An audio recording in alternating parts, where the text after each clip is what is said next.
Good morning बाळको, तमारा सौनी पासे नवनीत हिंदी लेखन विकास निबंध लेखन और रचना आ पुस्तक है। तो आज आपणे निबंध लेखननो अभ्यास करवाना छे कि जे आपणे पाना नंबर 3 पर आपेलू है। चैप्टर नंबर 1 चित्र पाठ। तो डियर स्टूडेंट्स, यहाँ पे हमें एक चित्र दिखाई दे रहा है। अहीं तमने बधाने एक चित्र दिखाई छे ने, तो आपणे आज एनो अभ्यास करीशुं। तो यह चित्र कौन सा है? तो यह चित्र नदी का जल प्रवाह और नदी तट का स्थल दिखाई दे रहा है। फिर दूसरा हमको इस चित्र में क्या दिखाई दे रहा है? एक बगुला है। तो बगुला क्या कर रहा है? बगुला मछलियों को देख रहा है।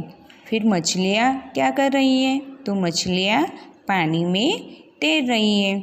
फिर यहाँ पे हमको एक तितली दिखाई दे रही है। तो तितली क्या कर रही है? तितली फूलों पर मंडरा रही है।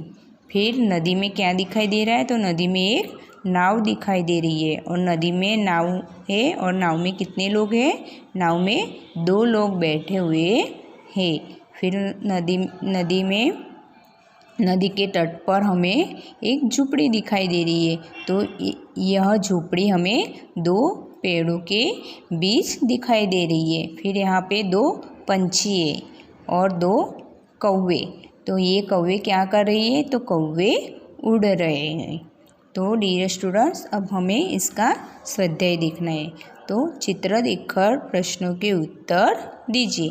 पहला प्रश्न है, चित्र में कौन सा स्थल दर्शाया गया है? लेकिन चित्र में कયું स्थल बताववामां आव्युं छे? चित्र में नदी का जल प्रवाह एवं नदी तट का स्थल दर्शाया गया है।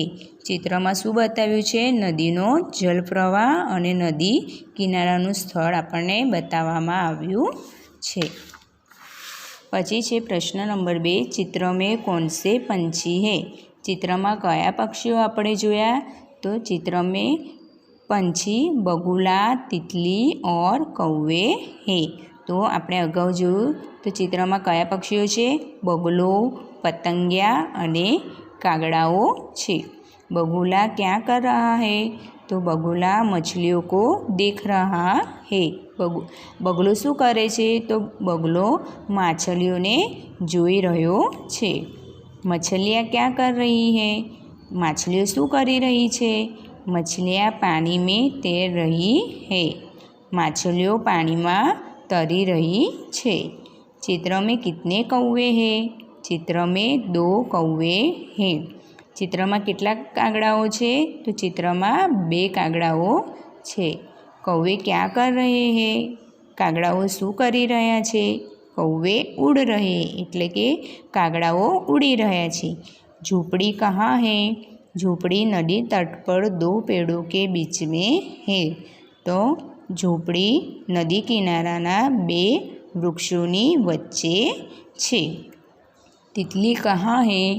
तितली फूलों पर है। એટલે पतंगियों क्या छे? तो पतंगियों फूलों पर छे। नाव कहाँ है? नाव नदी में है। कि नावड़ी क्या छे? तो नावड़ी नदी में छे। नाव में कितने व्यक्ति बैठे हुए हैं? नाव में 2 व्यक्ति बैठे हुए हैं। लेकिन नावड़ी में 2 व्यक्ति बैठा छे। तो डियर स्टूडेंट्स, तमारे आ चैप्टर नंबर 1 चित्रपाठનું જે આ સ્વાધ્યાય છે અને આ જે સ્વાધ્યાયમાં આપણને કુલ 10 પ્રશ્નો આપ્યા છે અને એના જવાબ પણ સાથે લખેલા છે। તો તમારે આ સ્વાધ્યાયના 10એ 10 પ્રશ્નો અને એના જવાબ સારા અક્ષરે નોટબુકમાં લખવાના રહેશે। Thank you.